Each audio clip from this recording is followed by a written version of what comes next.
Salut à tous, bienvenue dans ce nouveau numéro de Mobile et Futé. Aujourd'hui, on parle du Mavic Pro de chez DJI. La vérité, il est là-dedans. Voilà, c'est tout ce qu'il faut. C'est un peu mon drone préféré, j'avoue. Pourquoi? Parce qu'il fait des belles images, 4K et tout, et il est relativement transportable, vous l'aurez compris. Voilà, c'est pas bien grand. Et là-dedans, j'ai vraiment tout ce qu'il me faut pour partir à l'aventure. Le drone himself. Voilà. Bon, je fais un peu un unboxing, j'avoue, sur cet épisode. Batterie supplémentaire numéro 1. Batterie supplémentaire numéro 2. Voilà, très important, plein de batteries. La télécommande, voilà, avec une petite protection dont je parlerai tout à l'heure. Des hélices de rechange dans des petites housses qui ne servent à rien, voilà. Un petit accessoire que j'ai acheté aussi en plus qui permet de charger plusieurs batteries à la fois. Ça, c'est assez chouette. En fin de journée, on les branche toutes là-dessus. On connecte le chargeur à l'intérieur et on vient connecter, hop là, comme ceci, toutes les batteries. Et le lendemain matin, elles sont toutes chargées. Voilà, ça ne les charge pas en simultané, ça les charge une par une, mais au moins, ça permet de faire des recharges groupées.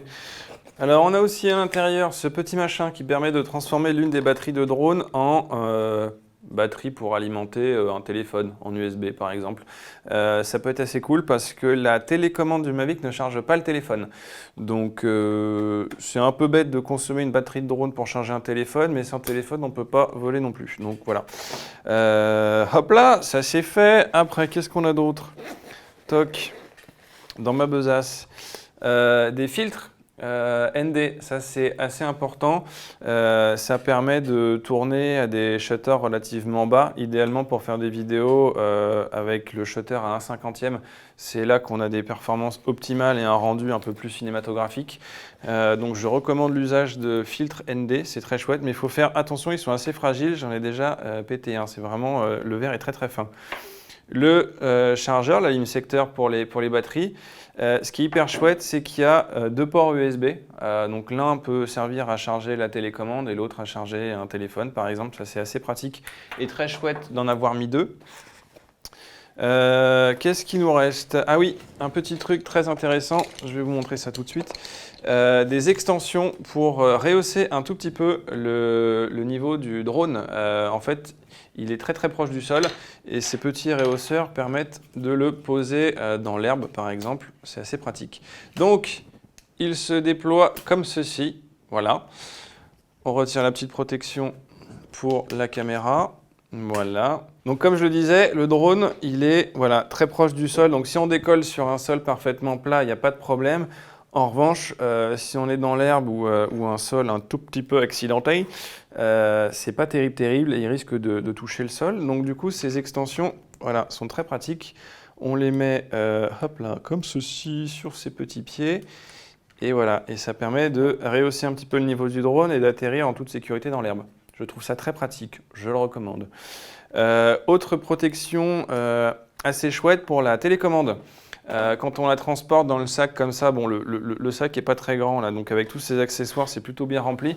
Donc pour éviter d'abîmer les joysticks de la télécommande, j'ai acheté ce petit truc sur Amazon. Je vais mettre le lien en description de la vidéo pour les extensions et pour hop là, ce petit accessoire de protection. Donc ça protège l'écran et les joysticks en même temps. C'est assez pratique et ça coûte vraiment pas cher. Pourquoi se priver?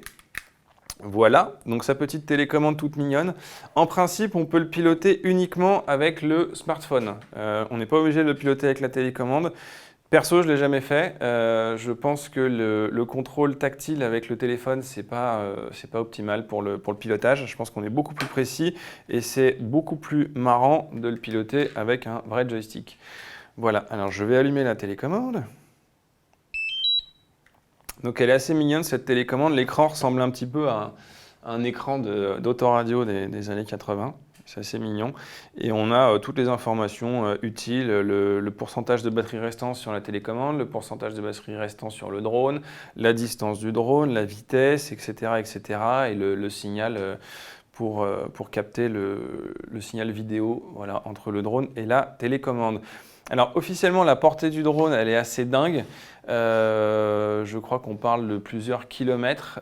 Moi, je ne l'ai jamais poussé à plus de 2,5 km, 3 km max, ce qui est déjà assez énorme pour un drone de cette taille. Et même à cette distance, on a encore un retour vidéo fonctionnel. Voilà, ça lag un petit peu, mais on a toujours de l'image. Grosso modo, ce qu'on obtient avec le Mavic Pro en termes de qualité d'image, c'est proche de ce qu'on a avec le Phantom 4. Voilà, il n'y a pas de grande différence en termes d'image. Et le drone est beaucoup plus petit et beaucoup plus transportable.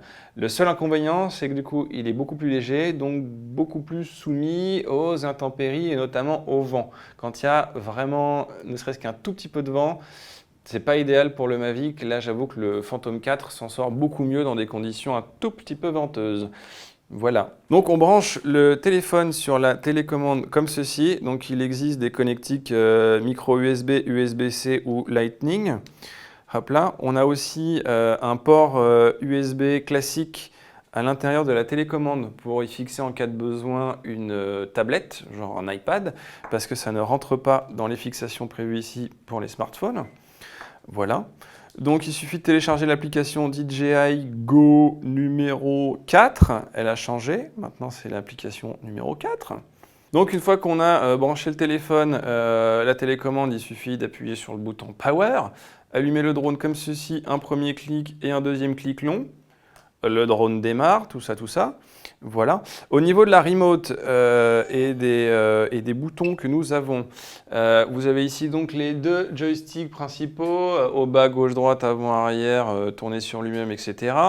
Le bouton pour allumer la télécommande. Un bouton ici pour déclencher des prises de vue photo, ici pour déclencher la vidéo.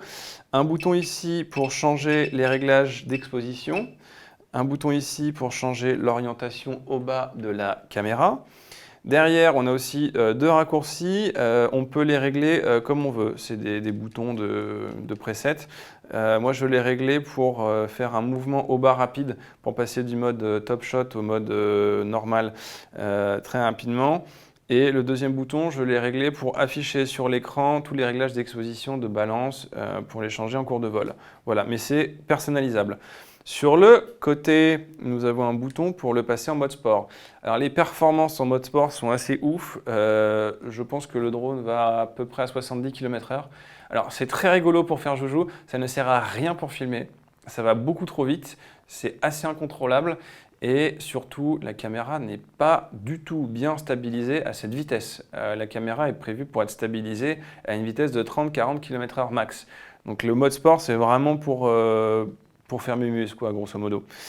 Voilà. Petite astuce, maintenir les deux joysticks, hop là, en bas vers le centre, et le drone démarre, voilà. Donc là, je vais le couper, hein, quand même, voilà. Donc le drone enregistre sur des cartes micro, hop là, micro SD qu'on met sur le côté comme ceci. Voilà, on peut filmer au format MOV ou MP4. Le débit est d'à peu près 60 mégabits seconde pour ceux qui me suivent, mais on est voilà, sur du format 4K. Voilà, voilà. Alors je coupe le drone parce que la ventilation s'est activée. Autre petite information ô combien nécessaire. À l'avant, nous avons ici deux capteurs d'obstacles. C'est-à-dire que le drone va s'arrêter en fait, quand il détecte un obstacle à moins de quelques mètres. Ça peut être assez utile, notamment sur des modes de vol plus ou moins automatisés. Je ne vais pas trop revenir là-dessus parce que ce n'est pas des modes que j'utilise, mais grosso modo, on peut l'utiliser de manière complètement manuelle et on peut aussi utiliser des fonctionnalités automatiques de tracking par exemple, où vous allez vous déplacer et vous allez cliquer sur votre petite tête sur le téléphone et le drone, il va vous suivre tout seul. Voilà. On peut aussi programmer des séquences de vol d'un point A à un point B. Donc du coup, sur des séquences automatiques, c'est quand même pas mal qu'il ait un système de sécurité de capteur frontal. Ce n'est uniquement devant. Ce n'est pas sur les côtés ni derrière. Je le sais très bien puisque j'ai écrasé un drone comme ça dans un arbre. À l'arrière, il n'y avait pas de capteur, donc je sais de quoi je parle. Voilà. Autre petite info intéressante, il y a une caméra ou un capteur ou j'en sais rien, un truc qui permet au drone de détecter sa position au sol lorsqu'il n'est pas stabilisé par GPS. Quand on est en extérieur, tout va bien, on attend juste que la télécommande et le drone captent du signal GPS qui va lui permettre de se stabiliser en vol et de ne pas dériver avec le vent, par exemple. Chose qu'on ne peut pas faire à l'intérieur. Le signal GPS ne passe pas lorsqu'on est en intérieur. Donc, le drone va se stabiliser, va stabiliser sa position en vol grâce à cette petite caméra, à ce petit capteur. Voilà. Donc, ce qu'il faut en retenir, c'est qu'on peut voler à l'intérieur avec le Mavic. Bon, je pense que j'en ai assez parlé. Maintenant, je vous propose d'aller faire un petit vol avec le Mavic.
J'espère que ça vous a plu. À bientôt pour un nouveau numéro. Salut! Point Service Mobile, réparez plus pour jeter moins.